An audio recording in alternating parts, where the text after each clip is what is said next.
Ključne spremembe, ki jih je Slovenija sprejela v tem mesecu, so bile: prvič, vpis zlatega fiskalnega pravila v ustavo. Fiskalno pomeni proračunsko, proračun pa je ves denar, ki ga ima na razpolago država. Z vpeljavo zlatega fiskalnega pravila v državi želijo, da bi vlada z denarjem bolj preudarno ravnala in se ne bi zadolževala. S tem se je Slovenija zavezala, da ne bo zapravljala več denarja, kot ga bo zaslužila.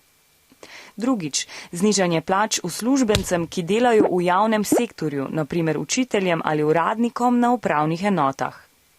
Tretjič, sprememba ureditve referendumov. Z referendumom se lahko državljani izrečejo o določenem pomembnem vprašanju v državi. Doslej ga je lahko zahtevalo 40 000 državljanov, 30 poslancev in državni svet. Poslanci in državni svet sedaj tega ne morejo več.